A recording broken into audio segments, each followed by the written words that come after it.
जी, अस्सलाम वालेकुम। उम्मीद है कि आप तमाम दोस्त खैरियत से होंगे और आज का दिन भी ट्रेडिंग के हवाले से अच्छा गुज़रा होगा। एक और अच्छा दिन था जी।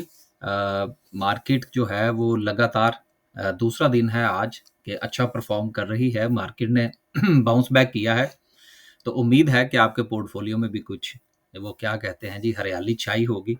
कमेंट करके ज़रूर बताइएगा कि मार्केट की इस परफ़ॉर्मेंस से भी आप खुश हैं या नहीं हैं। गो के मार्केट ने जो है वो एक रगड़ा ज़रूर लगाया था, लेकिन एक ट्रिपल बॉटम बनाने के बाद मार्केट जो है वो ऊपर आई है। बाकी इंशाल्लाह कैंडलस्टिक क्या कहती है वो आगे चल के बात करेंगे। 1170 पॉइंट्स जो हैं वो आज मार्केट ने मज़ीद ऐड किए हैं। दूसरा एक और बात जो था वो आपसे पूछनी थी कि यार ये जो पीएसएक्स की जो वेबसाइट है, ये जो इस वक़्त मैं जिस पर बात कर रहा हूँ, ये यहाँ ओवरसीज़ जो है ये गुज़िश्ता कोई 1 हफ़्ते से जो है वो पूरी प्रॉपर चल नहीं रही। कभी खुलती है, कभी नहीं खुलती। अगर खुलती भी है तो पूरे उसके जो फंक्शंस हैं वो हमें अवेलेबल नहीं है। तो ज़रा कमेंट करके बताइएगा कि क्या पाकिस्तान में भी यही सिचुएशन है या सिर्फ़ हालात जो है वो ओवरसीज़ ख़राब हैं इसके? ये ज़रूर बताइएगा। काफ़ी जो है वो प्रॉब्लम का सामना करना पड़ रहा है। राइट। 1170 पॉइंट्स जो हैं वो आज मज़ीद मार्केट ने जो है वो ऐड किए हैं। इसके साथ ही अगर हम सर्किट ब्रेकर की बात करें तो माशाल्लाह से आज भी आपको 16 कंपनीज़ जो हैं वो अपर कैप में नज़र आ रही है, जिसमें टीआरजी ने बड़ा ज़बरदस्त कैप दिया है। और टीआरजी जिस वक़्त कैप होता है या इसमें वॉल्यूम लगता है तो उसका फ़ायदा ये होता है कि उसमें इंडेक्स परफ़ॉर्मेंस जो है वो भी हमें नज़र आती है। इसके साथ लगातार दूसरा कैप जो है वो आईएमएस का हो गया। ज़बरदस्त जो है वो परफ़ॉर्मेंस जारी है जी, बल्कि ये खुला ही कैप के ऊपर था। तो देखेंगे कि हालात जो है वो कहाँ तक चलते हैं। इसके साथ कोई बहुत बड़ी कंपनी जो है वो हमें अपर कैप में नज़र नहीं आ रही। हाँ, फैक्टो की अच्छी परफ़ॉर्मेंस है जी। लोअर कैप की बात करें तो यकीनन कोई काबिल ज़िक्र कंपनी जो है वो लोअर कैप में नहीं है। ओवरऑल जो मार्केट का सेंटीमेंट है वो बहरहाल पॉज़िटिव है। बैंकिंग सेक्टर में परफ़ॉर्मेंस लास्ट ट्रेडिंग सेशन में बहुत अच्छी थी। लेकिन आज जो है वो फिर उसमें प्रॉफ़िट टेकिंग देखने को मिली। देखिए जब चीज़ें जो हैं वो अपने हायर साइड पर होती हैं ना तो फिर वहाँ पर ऐसा होता है, स्पाइक्स मिलती हैं। तो उन स्पाइक्स से आपने जो है वो फ़ायदा उठाना होता है। बाकी जो इन्वेस्टमेंट की जो जिनकी अपनी स्ट्रैटेजी है वो उसके मुताबिक काम करेंगे। हम जो चूँकि रोज़ाना की बुनियाद पर बात कर रहे होते हैं, तो उसमें 90% जो हमारा मौज़ूए बहस होता है वो ट्रेडिंग पॉइंट ऑफ व्यू से होता है। क्योंकि हर रोज़ बात हो रही होती है ना। जिसने इन्वेस्टमेंट करनी हो और वो हर रोज़ अपना पोर्टफ़ोलियो देख रहा हो, तो वो यकीनन पैनिक हो जाएगा। और पैनिक हालात जिस वक़्त बनते हैं बंदे के, तो वो बाज़ औक़ात अच्छी-अच्छी पोज़ीशनें भी काट देता है। तो ये जो हर रोज़ हम बात करते हैं, ये ट्रेडिंग पॉइंट ऑफ व्यू से होती है। सेक्टर परफ़ॉर्मेंस में बात करें, फर्टिलाइज़र सेक्टर एफएफसी की आज वापसी हुई है, उसके साथ एंग्रो के ऊपर जो था वो काफ़ी प्रेशर था। उसमें जो है वो हमें ना सिर्फ़ कि कमी आती हुई महसूस हो रही है बल्कि बल्कि उसमें हमें थोड़ी-सी रिकवरी भी नज़र आई है। उसके बाद पावर जनरेशन में हबको का किरदार अच्छा रहा, कैप्को का किरदार अच्छा रहा आज। उसके बाद टेक्नोलॉजी सेक्टर में यकीनन टीआरजी की जो है वो हम पहले ही बात कर चुके हैं। आगे चलते हैं जी, कुछ खबरें हैं। लास्ट पे इंशाल्लाह जो है वो कैंडलस्टिक को डिस्कस करने की पहली खबर जो है वो अटक सीमेंट के हवाले से है, जिसको कि 2 भाइयों ने मिलकर जो है वो बाय कर लिया है, जिसमें एक भाई का नाम जो है वो फौजी सीमेंट है और दूसरा कैप्को है। इन दोनों ने मिलके जो है वो इसको एक्वायर किया है। काफ़ी अरसे से ये मामलात चल रहे थे। ये अब जो है वो पाया तकमील की तरफ पहुँचने शुरू हो चुके हैं। बल्कि अगर ये कहा जाए कि पहुँच चुके हैं, तो यकीनन इसमें कोई मुज़ायका नहीं होगा। अब जो है वो डायरेक्टली और इनडायरेक्टली जो है वो कैप्को और फौजी सीमेंट के ऊपर इसका इम्पैक्ट आएगा। अटक सीमेंट अच्छा शेयर है। अगर हम इसकी प्रीवियस हिस्ट्री भी देखें ना सीमेंट सेक्टर के अंदर, तो अटक सीमेंट जो है इसका ये हो गया, कोहाट वाले हो गए। ये 3-4 कंपनीज़ ऐसी हैं कि जिनमें बुरे हालात में भी जो है वो इतने मामलात जो है वो ख़राब नहीं रहे। तो इसका इम्पैक्ट जो है वो आज भी हमने इन दोनों शेयर्स के ऊपर जो है वो आता हुआ देखा है। अगली जो है वो रिज़ल्ट्स का भी चूँकि सीज़न जारी है, एसएनजीपी का रिज़ल्ट आया जी। रिज़ल्ट तो इतना बुरा नहीं है, लेकिन चूँकि वो बहुत ज़्यादा हायर साइड पर थी, तो इसलिए आज जो है वो हमें इसमें थोड़ा-सा डिक्लाइन देखने को मिला। इसकी ईपीएस जो है वो ₹29.92 यानी कि कोई ₹23 से कम होकर ₹23 हुई है और ₹7 का जो है वो इसके ऊपर असर पड़ा है। कोई बात नहीं है, ये ठीक हो जाएगा। फ्यूचर में जो हुकूमत चाह रही है ना बेसिकली, हुकूमत ये चाह रही है कि अपने गले से आरएलएनजी की जो इम्पोर्ट है ना, वो उतार के साइड पे रख दे। होगा क्या? मिसाल के तौर पर अगर कोई बड़ी कंपनी है जिसकी कंज़म्पशन बहुत ज़्यादा है गैस की, वो अपनी आरएलएनजी अगर इम्पोर्ट करती है और उसमें वो पाइपलाइन इस्तेमाल करती है, बल्कि मेरा ख़्याल है शायद अभी भी कानून में ये गुंजाइश है। जो मैंने पिछले दिनों खबर पढ़ी थी, हो सकता है कि वो एग्ज़ीक्यूट हो गई हो। मैंने इसको दोबारा रीचेक नहीं किया जी। लेकिन मेन मुद्दा क्या है? मुद्दा ये है कि अगर ये मामला कंटिन्यू करता है और कंपनीज़ जो हैं वो अपनी गैस इम्पोर्ट करती हैं, तो फिर उसका फ़ायदा ये होगा कि आरएलएनजी जिस वक़्त इनकी पाइपलाइन्स को इस्तेमाल करेगी तो इनको मुफ़्त का प्रॉफ़िट मिलेगा। यानी कि इनकी जो रिस्पॉन्सिबिलिटी है वो बहुत कम हो जाएगी। तो आने वाले दिनों में आरएलएनजी के हवाले से जो खबरें चल रही हैं, उसका इम्पैक्ट जो है वो बहरहाल आ सकता है। लेकिन राइट एट द मोमेंट इसकी जो प्राइस थी वो बहुत ज़्यादा पीक कर चुकी थी। लिहाज़ा रिज़ल्ट का इतना असर मैं नहीं समझता, प्राइस का इम्पैक्ट और मार्केट का टॉप पर होना जो है, उसकी वजह से हमें जो एसएनजीपी है उसके ऊपर थोड़ा-सा प्रेशर नज़र आ रहा है।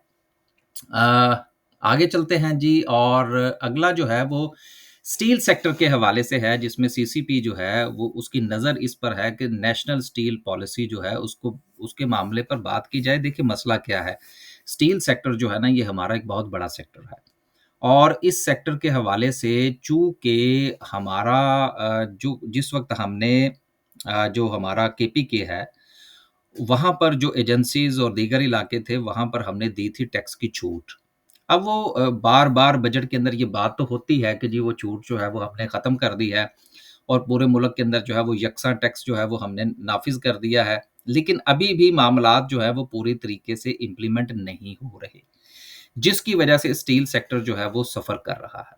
अब हुकूमत बार-बार जो है ये इसको करना चाह रही है, लेकिन चूँकि उन इलाकों में प्रेशर बहुत ज़्यादा है, वहाँ के हालात भी जो है वो इतने अच्छे नहीं हैं, लॉ एंड ऑर्डर की सिचुएशन के मसाइल हैं, जिसकी वजह से हुकूमत जो है वो अपने ही किए हुए हुक्म के ऊपर जो है या फैसले के ऊपर जो है वो अमल दरामद नहीं कर पा रही। सो देखते हैं, अभी हुकूमत जो है इसने फिर जोश दिखाया है, यही वजह है कि आप अगर देखेंगे तो स्टील सेक्टर जो है ना वो डिप्रेस है। अगर इंडिविजुअल परफ़ॉर्मेंस कहीं से आपको नज़र आ रही है, बीको की देख लें या मुगल की देख लें या किसी और एक आध कंपनी की देख लें, तो वो बड़ी ही जो है वो नपी-तुली सी परफ़ॉर्मेंस है, सेक्टर ग्रो नहीं कर रहा। तो बेसिकली जब सेक्टर ग्रो करता है ना, तो फिर उसमें पता चलता है कि अब जो है वो मज़ीद सूरत-ए-हाल या मज़ीद अपॉर्च्युनिटीज़ जो हैं वो ट्रेडिंग या इन्वेस्टमेंट पॉइंट ऑफ व्यू से बन सकती है। अभी बहुत स्पेसिफ़िक चल रहा है। So hope for the best, उम्मीद करनी चाहिए कि ये हालात जो हैं ये बेहतर हो जाएँगे। अगली खबर जो है वो हबको के हवाले से है जिसके सीपैक के अंडर जो है वो 2 प्रोजेक्ट थे 330 मेगावाट के उसकी कंप्लीशन हुई है। तो यकीनन इसके लिए इसका जो इम्पैक्ट है वो हमारे हबको के स्टॉक के ऊपर आएगा। अगली खबर जो है वो रवा माली साल के तरक्याती फंड्स में 300 अरब रुपए की कटौती की तजवीज़ है। अब ये बात थोड़ी-सी काबिल गौर है। देखिए, ये अभी सिर्फ़ तजवीज़ है।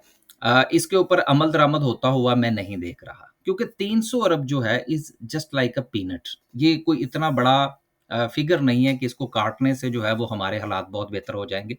ये वो मैंने स्किप इसलिए कर दी है पिक्चर क्योंकि उसमें वो चल रही थी स्लाइड्स, तो वो बाज़ औक़ात जो है वो मुफ़्त में कॉपीराइट्स आ जाते हैं ना चाहते हुए भी। सो बात हम वही कर रहे थे कि ये जो तरक्याती फंड्स के अंदर जो कमी की जो या कटौती की जो तजवीज़ है, ये खबर ज़रूर है लेकिन मुझे इसके ऊपर इम्प्लीमेंट होता हुआ नज़र नहीं आ रहा। क्योंकि एक तो हमने जो फंड्स हैं वो रखे बड़े कम हुए हैं। दूसरा ये है कि सैलाब और दीगर जो मामलात थे उनसे भी निपटना है हमने। तो बजाए इसके कि हम उसमें इज़ाफ़ा करें, अगर कमी कर देंगे तो मेरा ख़्याल है कि इंफ्रास्ट्रक्चर के हवाले से जो है वो हमें नुकसान का सामना करना पड़ सकता है, बहुत सारे प्रोजेक्ट्स रुक जाएँगे। सो ये खबर ज़रूर है, इसके ऊपर इम्प्लीमेंट होता हुआ मैं कोई ख़ास नहीं देख रहा। आखिर में जो है जी हमने जो सिलसिला शुरू कर रखा है कि जो भी दोस्त अहबाब जो है वो हमारे पास अपना अकाउंट ओपन करवाते हैं या किसी एक्स वाई ज़ेड किसी भी ब्रोकर के पास अगर आपका अकाउंट है, तो वो आप अगर ट्रांसफ़र करते हैं, तो हम आपको एक ऑनलाइन सेशन जो है वो फ्री में देते हैं। तो जिन लोगों ने अक्टूबर के महीने में अकाउंट हमारे पास ओपन करवाए, उनके लिए सेशन जो है वो 8 जो है वो नवंबर को होगा यानी कि इस कमिंग सैटरडे को होगा। अगर आप भी ये जो है वो फैसिलिटी लेना चाहते हैं या अपना अकाउंट ट्रांसफ़र करना चाहते हैं या हमारी कुछ सर्विस और लेना चाहते हैं, कोई ग्रुप जॉइन करना चाहते हैं, तो उसके लिए ये नंबर जो है ये स्क्रीन पर मौजूद है, आप राब्ता फ़रमा लीजिए।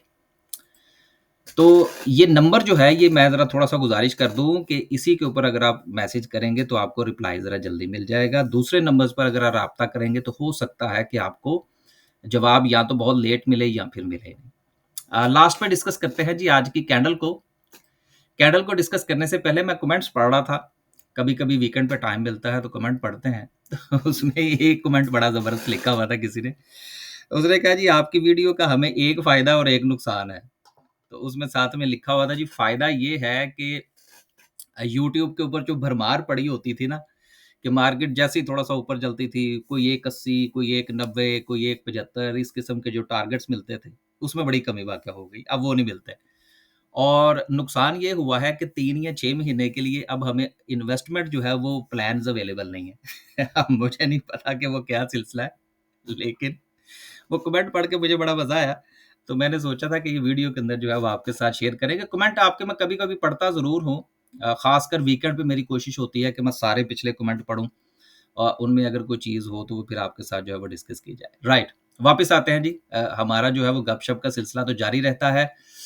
लास्ट सेशन में हम आपके साथ क्या गुज़ारिश करके जो था वो हमने वीडियो का इख्तिताम किया था कि मार्केट जो है उसके पास नेक्स्ट रेजिस्टेंस जो है वो 164,000 का ज़ोन है। ये आपके सामने है। दूसरा एक चीज़ और है यार कि हमारे यहाँ जो है ना वो हर रोज़ ना दोस्त चाहते हैं कि कोई नया लेवल बताया जाए, कोई नई चीज़ बताई जाए। यार देखें, ये जो लेवल हमने ये आपके साथ शेयर कर रखे हैं, मेरा ख़्याल है मुद्दत ही हो गई है। मुद्दत से मुराद अब काफ़ी दिन हो गए ना यार। अगर हम वैसे भी देखें तो मेरा ख़्याल है कोई सितंबर का पूरा महीना, फिर उसके बाद अक्टूबर का पूरा महीना, अब नवंबर भी चढ़ गया है। तो 2 ढाई महीने से यार मार्केट जो है वो इन्हीं लेवल्स पर काम करवा रही है। तो जब तक मार्केट अपना बिहेवियर चेंज नहीं करती, हम ज़बरदस्ती कोई नया लेवल नहीं बना सकते और मैं तो काम करता ही इमीडिएट सपोर्ट और इमीडिएट रेजिस्टेंस की बुनियाद पर है, ये आपको पता है इस चीज़ का। तो इसलिए जब तक मार्केट अपने किसी नए ज़ोन में दाखिल नहीं होती, तब तक यकीनन इस इन्हीं लेवल्स के ऊपर काम करेंगे तो इंशाल्लाह आपको प्रॉफ़िट होगा। हमने आपसे क्या गुज़ारिश की थी कि मार्केट के पास जो नेक्स्ट ज़ोन है वो 164,000 का ज़ोन है, लिहाज़ा यहाँ पर मार्केट की क्लोजिंग थी, तो हमने ये कहा था कि मार्केट यहाँ पर जाए तो क्या करे? प्रॉफ़िट टेकिंग करे। सो फिर लोगों ने की ना प्रॉफ़िट टेकिंग। आप ये देख सकते हैं कि एग्ज़ैक्टली इस ज़ोन के ऊपर जाके जो है वो मार्केट जो है वो बिल्कुल जो है वो स्टैंड स्टिल हो गई। This is called technicals.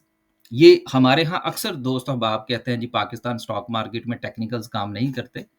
तो उनसे ये गुज़ारिश है कि वो ज़ इस बात से ज़रूर इख्तिलाफ़ करें, ये उनका जमहूरी हक है, अपनी-अपनी राय है, हमें तो उनसे कोई इख्तिलाफ़ नहीं है। लेकिन इस चीज़ को ज़रूर देखें, प्रैक्टिस करके देखें कि क्या वाक़ईतन ऐसा ही है। तो आप अगर ये लेवल्स को देखें तो मार्केट रिस्पेक्ट कर रही है। सो आज जो है वो प्रॉफ़िट टेकिंग का सामना रहा, लेकिन मार्केट में कोई बहुत बड़ी जो है वो कोई पैनिकिंग सिचुएशन हमें देखने को नहीं मिली। लिहाज़ा कल के लिए बेहतर ये है कि जब तक मार्केट अपनी इस रेजिस्टेंस को ब्रेक ना करे, आप नई ट्रेड लेने से परहेज़ करें। हाँ, लेकिन अगर मार्केट इसको ब्रेक कर जाती है, तो फिर आप ज़रूर ले सकते हैं। मार्केट के पास जो सपोर्ट जो कि टेम्परेरी सपोर्ट मार्केट ने जनरेट की है, अब देखिए ना जो चीज़ नई बनती है, हम वो भी आपके साथ शेयर कर देते हैं। और ये तो था, ये मैंने अपने ग्रुप के अंदर भी शेयर की थी। जब मार्केट ने ये अपनी सिचुएशन बनाई थी, तो उसपे क्या हुआ था कि लोग जो थे वो पैनिक कर गए थे। तो ये छोटे टाइम फ्रेम के ऊपर जो था ये एक होता है जिसको हम लोग हेड एंड शोल्डर कहते हैं, एक इन्वर्टेड होता है।